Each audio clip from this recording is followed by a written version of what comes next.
before taking a look at the survey results of our actual webinar today, which has close to 700 people in that survey, I wanted to take a look at a couple of other studies.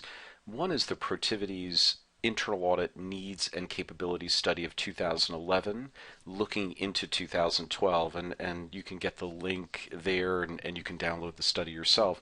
There's over 600 people responded to that study, and what's really interesting is when you take a look at it, continuous monitoring and data analytics were the top kind of lower competency, higher to improve categories when you looked at their scatter graph. And that's amazing to me that, again, this is where everyone needs to improve, yet they don't have the competency, yet they find it's very important looking forward. One of the documents that was most important in their analysis, it was number 2 on the list, was getting a handle around the IIA's GTAG 13, fraud in an automated world, as well as GTAG 3, continuous auditing. They were in the top 5 of technical knowledge documents. I believe continuous auditing was the number 5 and GTAG 13 was number 2 on the list. Now, when you look at the last 3 years and see what audit process knowledge has been the most desirable, you find that continuous auditing, CATS, data analytics is in the top 3 no matter where you go. And it's very interesting. So this is something where it hasn't really gone away and the need to improve is still there. Another study that's very interesting is Grant Thornton's study. It's probably best you go out to grantthornton.com to get it as well and take a look for information overload. You can also Google for this with Grant Thornton in the title and you'll find it, but it's quite a long link. They surveyed 300 CAEs, Chief Audit Executives, and it was very interesting to see that over one half see their time commitment to continuous auditing increasing in the next 12 months. But I was also pleased to see that they felt people that used data analytics had more efficient audit processes because they're automating it. They have quicker pattern, trend, relationship identification, of course. And they also have increased internal audit coverage. And really, you're auditing now 100% of your data. You're doing risk assessments on 100% of the data. Hence, you can learn quite a bit more about the organization. And when they took a look at why haven't they adopted data analytics, they cite cost and training as their 2 primary reasons. Let's move on to what the attendees of today's webinar represent in the studies. And we did our own study, as you remember, filling out our little survey form prior to coming today. And this one's quite interesting. I mean, we had many responses, just as many, if not more, than the studies I just talked about. And yet, when I'm looking at the size of departments, we're seeing that many of the auditors are in departments under 10 auditors. And a lot of times when you have under 10 auditors in a group, you might only have 1 or 2 people that are really data analytic capable. Now, we're hoping to change that and obviously have all 10 of you, or 9 out of 10, utilize these tools.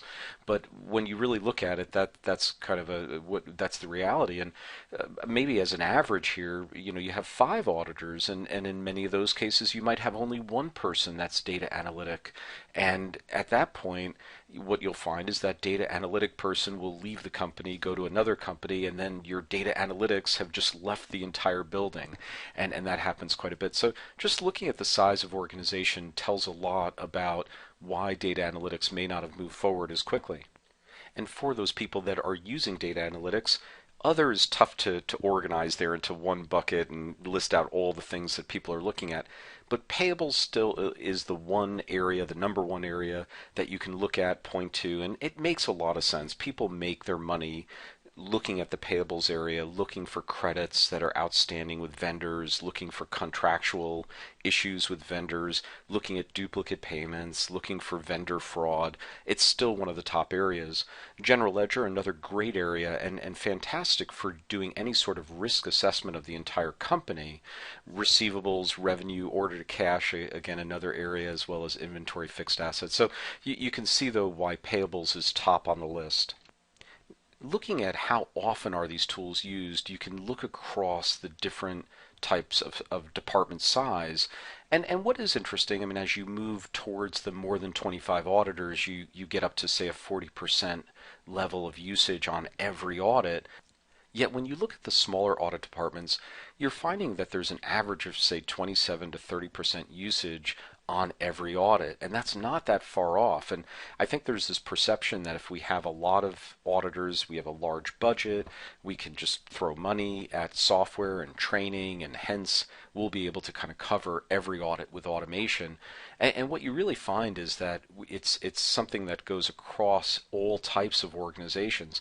And what I find even more distressing is the never and the once in a while, when you really look at the universe of automation these days throughout payables and general ledger and everywhere in your company, that there has to be some data that you can analyze for almost every audit these days. At a minimum, we should be in the ad hoc range, but when we look at once in a while and never, you have to wonder to yourself kind of what is wrong with the model and how can we change it. Okay, so we know usage is low, but why are these tools not used? And number one, cost of the software, and also very similar, high quality, low cost training. I mean, if you add that together, you're at almost 50 to 60% of the problem. And I think it's a perception problem. I think there's a way to change people's perception about the cost from a training point of view, but also to show you options that you can definitely employ and roadmaps that you can employ where this doesn't need to be that expensive as a entire initiative. Now, looking at having auditors with the right skills, I think that kind of goes to the training point when you think about it, because I think everyone can be trained in data analytics. And as someone who's done the training for about 15 years now, I find that, again, everyone can learn these tools. Senior level support, that top bar there, it really isn't that much of an issue. I think every chief audit executive I've ever talked to, and the studies prove this, they're definitely wanting to do more of this work. They just can't seem to figure out how do we get around the cost and the training and getting the right people in here. One key note on the training part is that companies realize they send their auditors to training classes, and maybe 2 years later they end up sending them to the same training classes because they forgot what they learned and they weren't able to apply it.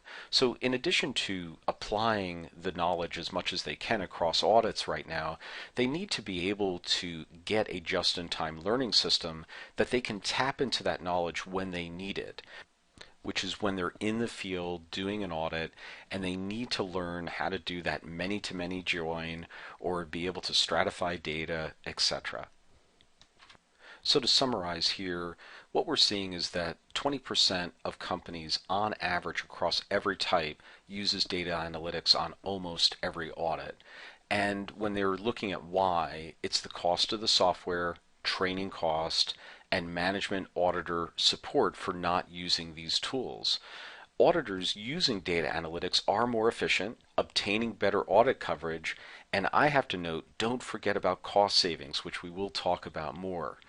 Now, over half of the companies are not pleased with their data analytics and feel it's the top areas to improve in the next year.